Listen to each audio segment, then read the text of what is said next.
Hi guys, we are here to talk today about utilizing play with your service dog in training. Now, I personally think that play is vastly underutilized in the service dog training world. And that probably comes from my history where I started training dogs in the sport world with primarily agility, where toys are heavily used. And then I moved into search and rescue dogs, in which toys are almost exclusively used for training search and rescue dogs. We use treats there for like obedience and things, but primarily we're using toys with our search dogs. So when I started training service dogs, and I found how little toy play was being used, it really was a little bit surprising to me because I had grown to rely on them so much for building so many things. Okay, so I'm hearing that my voice is staticky. I was having tech issues getting live. Let me try something quick.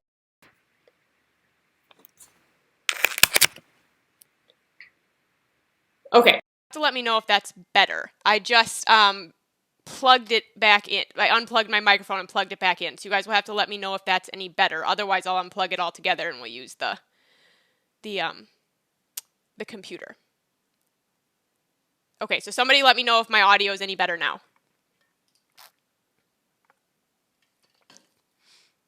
Hold on. Okay, I got a message. It's good now. Okay, so anyway, so what I was saying, right, is that it's really, when I started training service dogs, it was really surprising to me how little play was being utilized because I had grown to use it so much in agility dogs and search and rescue dogs to really build focus and engagement and dedication to their jobs and all of these kinds of things.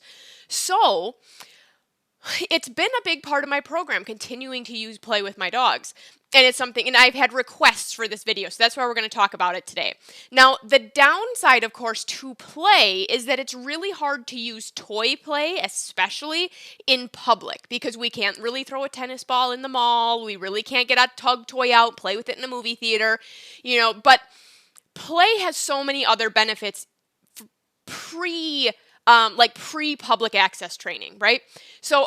So there are a few reasons that I really love play. So first, it's really great at relationship building. It builds relationships with my puppies super fast. And I think that is because it makes you fun and teaches you how to engage with your dog or your puppy, right? So this play, it really makes, as the human in the dog-human relationship, it makes me more interesting because I'm fun. And because I learn how to play with each individual dog the way they prefer to be played with, I learn how to engage each individual dog that I work with really well. And that play that we build there, the movements that we build in play, the structure that we build in our play, even if I can't bring that tug toy with me into the mall, there are other pieces of engagement within the play that I can bring with me into the mall. Okay, so the other reason, the last reason, second to last, the third reason, and this is perhaps the most important in my opinion, well, it's hard to choose one, they're all important, but it becomes a really powerful reinforcement procedure so that your training can be as efficient and effective as possible. And then finally, it also turns into a really great form of exercise, right? So 5 or 10 minutes of playing fetch, 5 or 10 minutes of playing tug of war, this can be a really great way to get some of that excess energy out of our dogs. And because play can be adapted to suit any handler, it's just endlessly adaptable. It's useful for everybody. So what we're going to talk about today is we're going to talk about kind of like how to use tug toys, how to use play, and how to use it as a reinforcer. Now, there are lots of types of play, right? So a lot of dogs love to play fetch. We have tug toys. We have what Denise Fenzi calls personal play, where you play with your dog without toys. And I do that a lot as well. Once my puppy is past the play biting phase, I will do a lot of personal play with my dogs where we actually play together without a toy. But in this video, we're really going to focus on like tug play, like when we're tugging with a toy. So if you guys want a video on fetch or you want a video on personal play, then let me know in the comments and then we can do that as a separate video. But otherwise this video would get too long. We wouldn't be able to do each type of play justice. So in order for tug or any reinforcer, but in order for tug to be a good reinforcer, it has to meet a few criteria, okay? First, there has to be a clear beginning. If there's not a clear beginning to our reinforcer, it's not useful to us, right? Oh, there, I had a thing in there. Secondly, there has to be a clear end. Because again, if there's not a clear end, how do we move to the next repetition, right? So if I'm working on sit, for example, and my puppy sits, and then or my dog, I've been writing a lot of lessons for our online puppy course, so that's why I'm going to fall into the puppy language, but really this is for any dog, of any age. So anyway, if I'm teaching my dog or my puppy to sit, and he does it, and I present the tug toy, if I can't get the toy back, if there's no clear end, it's not a useful reinforcer. And this is why treats are such a useful reinforcer, so efficient with our dogs, is because when I hand the treat to him, it starts, and when he swallows it, it ends, right? There's a very clear beginning and end to that reinforcer. And of course, it has to be something that your dog will work for. It has to be something that he wants. So if it's not something that he wants, it isn't going to work. And we're going to talk a little bit about how to engage our dogs in play at the end, and I'm going to show some videos. So if you have a dog who's a little bit of a reluctant player, we're going to get to kind of that here too. Now, in order for us to follow these three rules, right, that it has a clear beginning, it has a clear end, and it has to be something that the dog will work for, we have to have some rules to our tug of war. And we have to have rules for safety for the human, safety for the dog, and we have to have rules so that it becomes a valuable reinforcer, right? So my first rule is that my dogs need to wait until cued to take the toy. Now, this is something that, of course, has to be taught. And when I am teaching a puppy to enjoy tug of war, this is not something that I worry too much about. And I'm going to show you examples of this here in a second. My second rule is that the toy needs to be dropped when cued. So the puppy drops it or the dog drops it when cued. And of course, a drop it has to be taught. I'm not going to demand perfection from a dog who's new to play with me. And also, I require that 4 feet stay on the floor. Now, this is important for safety for the handler and also safety for the dog. We want to keep all 4 feet on the floor so that we don't hurt our dogs and we don't encourage jumping.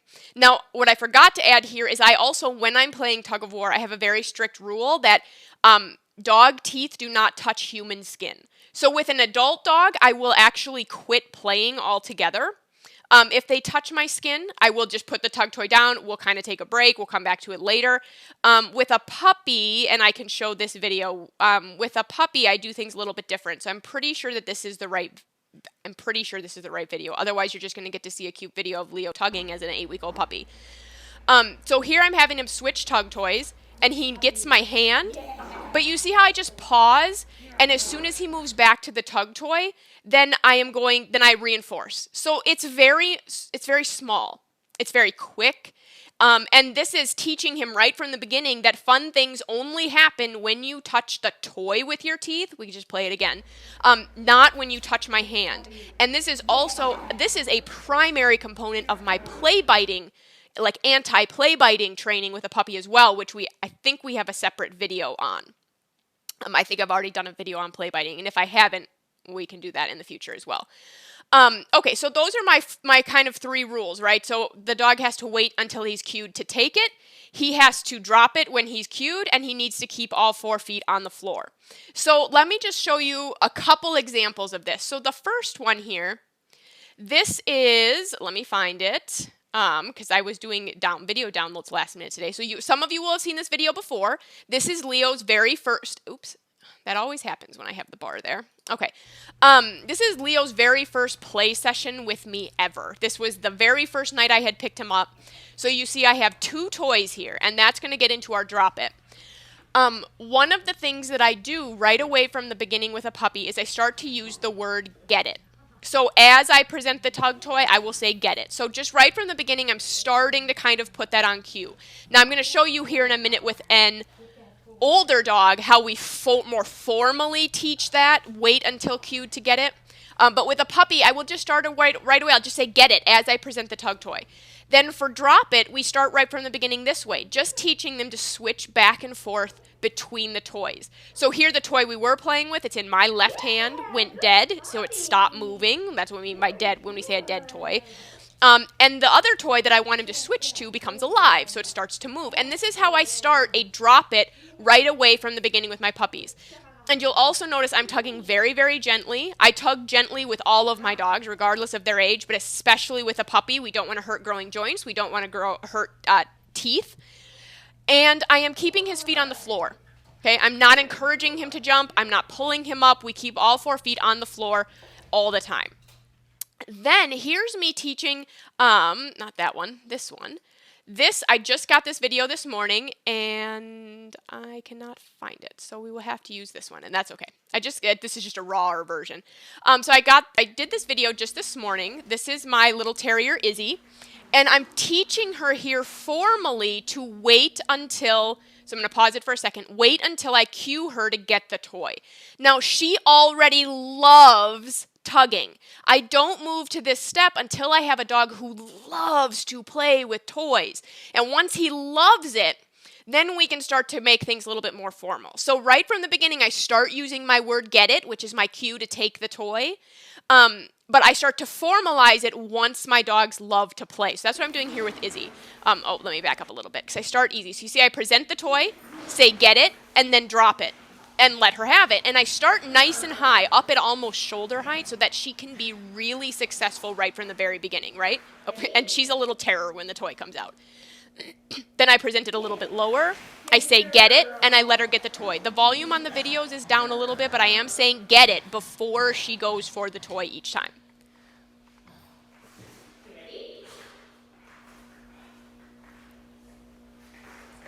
And so there's what happens if she goes for the toy before I cue get it. I just take it back and I hold it up to my chest.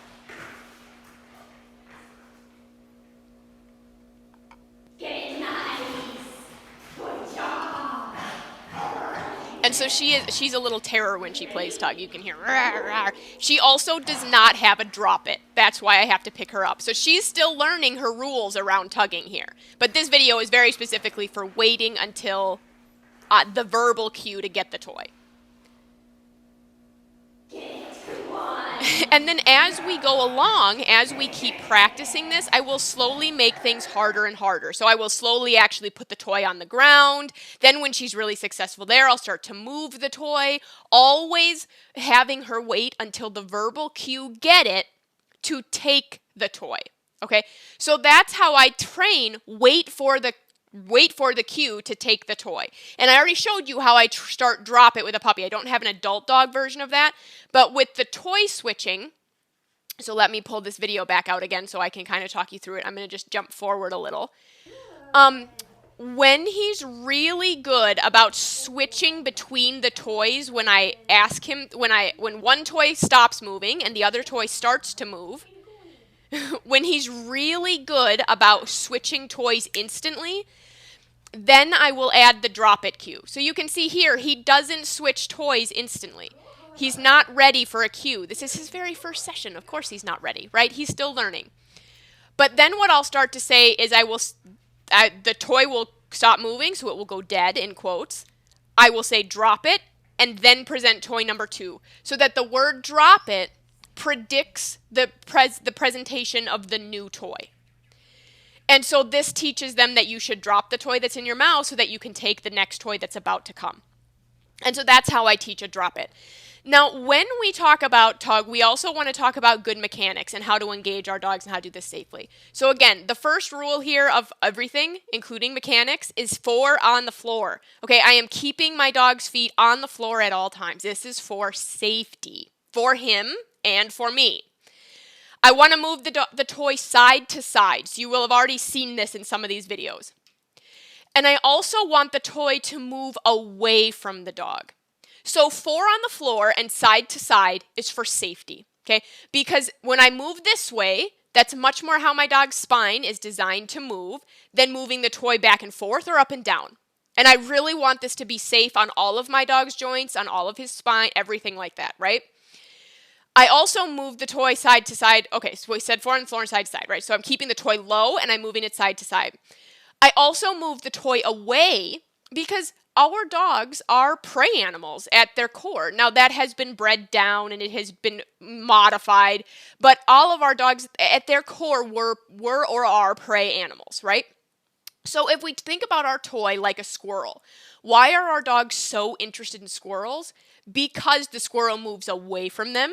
It moves unpredictably. It doesn't move at them, right? It doesn't just say, here, put me in your mouth and chew me around, right? It runs away from them. So here is a video of, this is me teaching a little doodle to be a little more interested in play. And so you can see how I have the toy pop in and out. It's behind me, it's in front of him, it's behind me, it comes in and out of his vision, but it moves away. And a lot of dogs will chase before they tug, and that's totally fine. There's nothing wrong with a dog who really loves to do this, but then doesn't really tug a whole lot. Most of my retrievers are not natural tuggers because they've been bred for forever to let go of things. Some of them are, but the ones I have in my home are not. And they've had to be taught to tug, but they all chase. So this is a great way to, I'll just play it again, to really encourage your dog to want to play with toys. So remember that the toy is moving away, it's moving unpredictably, and a figure eight pattern can work really, really well here. And then the other thing, and then here's just another example of play. So this is Leo a little bit older. And so you can watch, I'm on my feet with him. And I'm moving the toy, again, we're moving away, we're moving side to side, all in a sort of figure eight pattern. All of his feet are on the floor. I'm tugging very, very gently. I start to pet my dogs as we're playing tug of war, and it's a habit that rolls over from search and rescue and agility, where we really want, handlers are calling it dedication to the toy, right? So they don't move off the toy until cued. But I have found that it also really helps with play biting. That it helps to teach them the toy is for playing, my hands are not for playing. And so this is him a little bit older playing. And I prefer my dogs to play more calmly like this, not what you saw with my little terrier Izzy. But that's something that every dog is a little bit different with. So there is a lot of room here. Now, I really like these long tug toys. I buy mine from cleanrun.com. They are primarily agility, but other dog sports sites, but they have a huge variety of really fun tug toys. And so I like long ones because I can drag them on the floor, and there's more space between there's more space away from my hand for my puppy to bite, right? So that he's less likely to hit my hands. And then you can get identical ones. If you are a handler that has trouble bending over, or you have to do this sitting in a chair or a wheelchair, something like that, then you can still do this. All you do is you get a long tug toy and attach it to like a rope or something like that, so that you have more room to really drag it on the ground. This is something I have children do as well, is I have them play with nice long tug toys so that the toy is on the ground and the puppy's really going towards the ground as opposed to up at the child. But cleanrun.com has some tug toys that are like 4 feet long, that are really, really long. So that's kind of my personal preference for these toys. And every dog is a little bit different. Some dogs really love toys with real fur on them. Some dogs like them made of leather. Some like the soft, like fleecy ones that I've been using in these videos. And so there's a lot of variety there as well. All right, so if you guys have any questions at all about play, you can always put them into the comments and we'll get an answer to your question. You can also ask inside our free Facebook group, Train Your Service Dog with Confidence, where we can, of course, answer your questions, and you could post videos, and we could do all of that kind of stuff. And then if you guys want more information on kind of personal play or like fetch or anything like that, just kind of let me know in the comments and we can put that on the schedule for play. But I think that this is so underutilized, that playing with our dogs is just something that can just build so many great skills, and I just really, really love it. So Ashley has a question, and we'll get this one answered quick. So she's a golden retriever who would rather run with the toys than play with me. How would you train a dog to tug when all they want to do is run away in the opposite direction? So this is where I will always... So you saw it a little bit here at the end. So part of this is learning how your dog likes to play. So if you are tugging too much, if you are not engaging him correctly, he's not going to want to tug with you. The other thing I'll do though, so here, kind of towards the end, here we go. So Leo, he's going to take the toy here, and then I kind of just encourage him to come back to me, and this is where I could present a second toy. Or I might run with him, so we kind of run together. This is where I bring in my hands. One of the things I have found with retrievers, like I said, is they really, and not all, there's a lot of variation here. This is a generalization, and there are lots of exceptions.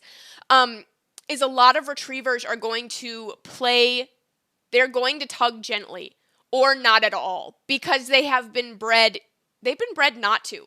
Okay, because if I have a retriever and I'm out hunting, ducks or something, and when he brings the duck back to me, he tugs on it, we're going to ruin it.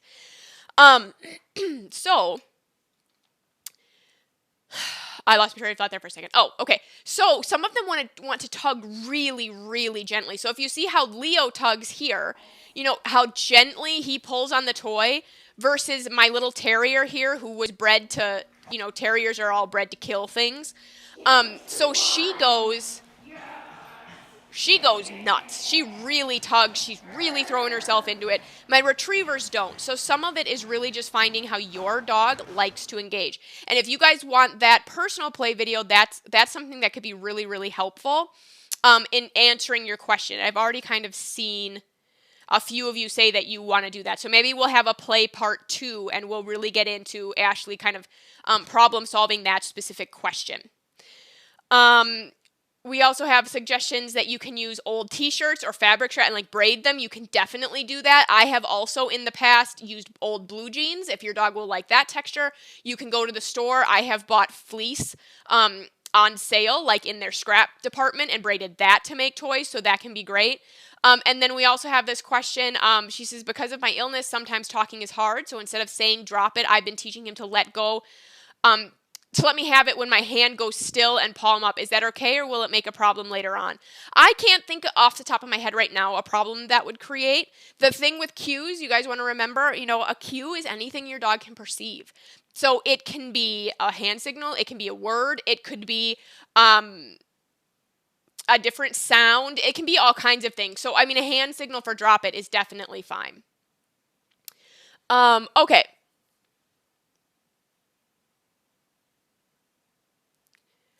Okay, so then Carrie says she has 2 puppies, both bounce off of all 4s when they expect to start playing, when dinner is coming, etc. I've been trying to walk away until they calm down and try again, but this is still a problem. Any suggestions?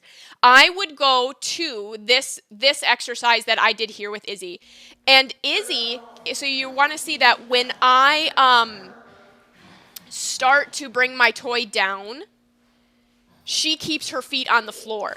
But if she brought her feet up off the floor, I would still take the toy away. So you see there how I took the toy away when she went for the toy? Had her feet just come off the ground because she was bouncing, I would have just taken the toy away. So that we only get to start playing when all 4 feet are on the floor. And I have found that is kind of the fastest way to do that. And then Kim says you can hang toys or fabric from a horse lunge whips if you have a dog-sized cat toy. Yeah, so that's a great suggestion. You can definitely do that. I do that as well. So some people call them flirt poles. Some people call them, there's another word for it, and I can't think of it right now. When you are going to do that, you still need to make sure you follow the same rules we've outlined here, especially all 4 on the floor. So one of the things that I have seen people do is really dangle the flirt pole so that they have the toy on the whip. And so it's like a fishing pole almost, like a big cat toy. And they dangle it. They hold it up so it's dangling and the dog is jumping up to get it. And that can be very unsafe. So we still want 4 on the floor. And whenever you're playing with toys, you really want to, one of the things I should have said earlier is you really, really want to think about the flooring that you're playing on. If your dog doesn't have good traction, you have a safety hazard. So I don't play on tile. I don't play on slippery floors. We really do carpet, mats, grass, sand. Things where my dogs are going to have good grips because I don't want anybody sliding and getting hurt. All right, so that'll be it for today. If you guys have any more questions on toy play, you could go ahead and put them in the comments, but we will plan on a play part 2 video where we'll get into some of that personal play that Denise Fenzi talks a lot about, and then I'll talk also about how to use that to encourage better toy play as well. So we will put that on the calendar for a play part 2 video. So if you guys have any questions for play part 2 video, you can certainly ask them on this video as well, and then I'll know to include them in part 2. All right, so have a great day, guys. See you later.